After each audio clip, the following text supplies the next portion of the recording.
Two Doctors Homestead. My name's Daniel, and this is Prepper Pantry Pick of the Week. And this week's Prepper Pantry pick was Dakota Pride Great Northern Beans. So I want to talk about the beans as a pick, but I also really want to dive into the conversation of canned goods versus dry goods. And I know some folks are saying canned goods are better because they're less prep. But let's look at the math. Let's look at what you're really getting and how much you're paying for those calories. But first, let's look at what's in the can of beans. So this is 15.5 ounce can. It's 16 ounces to a pound. It's a half an ounce short, but we'll go ahead and call it a pound anyway. We'll give it a free half ounce. So this was 79 cents, and it's 3.5 servings per container at 100 calories per serving. So that works out to 350 calories for 79 cents, right? So that's about 4 cents a calorie, or it would cost you $3.75 to get to 1,500 calories just on the beans, which is what will keep you above the starvation level, right? So it's a few cans, right? It's a few cans of beans per day to hit your minimum calories to stay above starvation.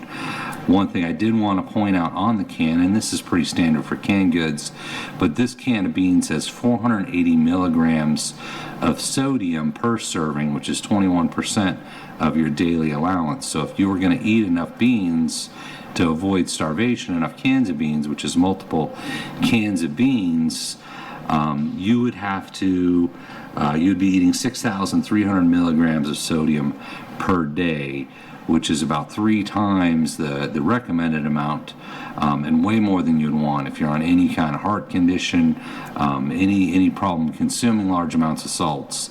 Highly not recommended, right? So you get a ton of salt in with the beans, and that's part of the preservation factor, right? You do get the potassium, you get the protein, you get the calcium, you get the iron, so it has all the nutritional value.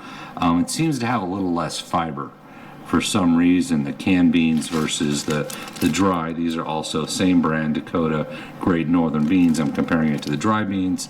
It's an empty bag because I dumped all the bags into a 5-gallon bucket with a Mylar bag in a previous video, but I kept one of the bags. So I'm going to try to compare your can of Dakota Pride Great Northern Beans versus the empty bag of Dakota Pride Great Northern Beans, and really put some thought into whether the canned goods are the way to go versus the dry beans, right?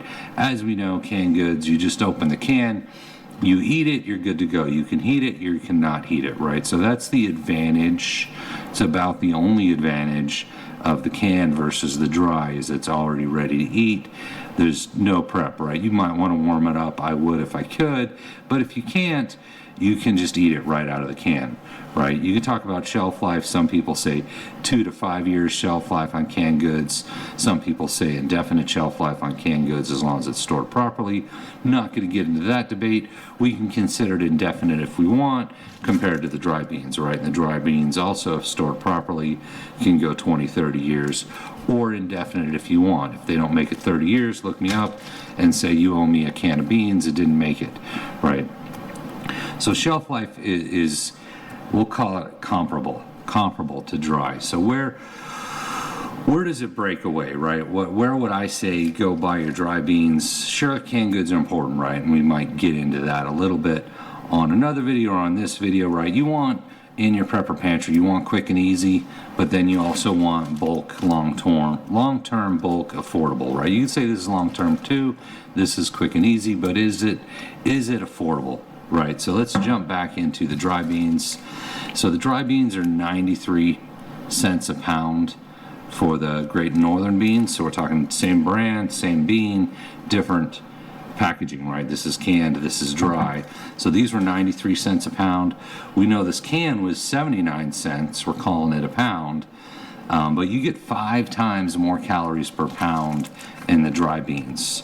Right, so a pound of the dry beans is 1,572 calories, which is an entire day above the starvation level. A 1 pound can of the dry beans is 350 calories, right? So that's way less, right? So you need a lot more weight. You need a lot more of these cans. We'll call it 5 times as much. So you need 5 cans of beans compared to 1 pound. 1 pound of dry beans. So it's going to weigh more, right? It takes more beans. the cost, right? 5 times more, 5 times more calories per pound, 4 times more calories per dollar. So if you're buying the dry beans, if you're looking on a budget, if you're saying, hey, I want 6 months worth of food, I want a year's worth of food, well, you're getting 5 times more calories per pound, 4 times more calories per dollar on the dry beans. And then there's storage space. Storage space is another factor, right? Well, what is a pound? What's a pound of pinto beans? These are pinto beans compared to a can. That's pretty close, right? So this is 5 times more calories than this on the pound per pound per space, 4 times more calories per dollar. So there is the convenience of the canned, right? It's technically already cooked. You can open up the can, you can eat it. I think that's important to have in your pepper pantry, which is quick and easy. But once again, this takes up a lot more space, it weighs more, and it costs a lot more than just a basic bag of dry beans. Also, there's the salt factor, right? So a pound of the Great Northern beans, holding up different bags to confuse you here, pound of Great Northern beans has 10 milligrams of salt compared to the 480 milligrams per serving, or 6,300 milligrams of salt to equal the calories of 1 pound of the dry beans, right? So way more salt, unhealthy levels of salt. If you're perfectly healthy, if you don't have heart issues, you can probably handle that salt, but that's a lot of salt. You're blowing way past your sodium.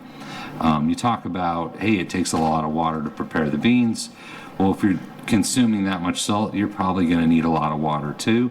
So I don't know that the pre-cooked saves you really any water when you're talking about 6,000 milligrams of salt per day that you're intaking. If you were just living on the cans of beans compared to living on the dry beans, you need the water to cook the dry beans. You need the water when you're consuming that much salt. So I said the biggest advantage is it's easy. The disadvantage is it's a lot heavier and it costs a lot more. We're talking 4 times the cost, 5 times the weight when you get the can. So I want to throw the numbers at you. I think they're both important, but I would not discard the advantages of just basic, cheap, dry beans. You're talking 90 cents a day versus $3.75 a day. As I said, this is the most expensive per day item we've shown, and it's a 79-cent can of beans. You just don't get a lot of calories in the can. It may seem like it, but the calories just aren't there, and it's really heavy salt. So not saying don't get it, but I wouldn't only get this, right? You're gonna want some canned goods that are quick and easy, right? You're gonna want some foods in your prepper pantry that are quick and easy, whether they're MREs, whether it's SOS rations, whether it's basic canned goods. I get it, get them, have them. Good for emergencies, good for parties. Your friends are gonna love the Great Northern beans, but don't discount the dry beans, the dry rice. You get so much more for your money.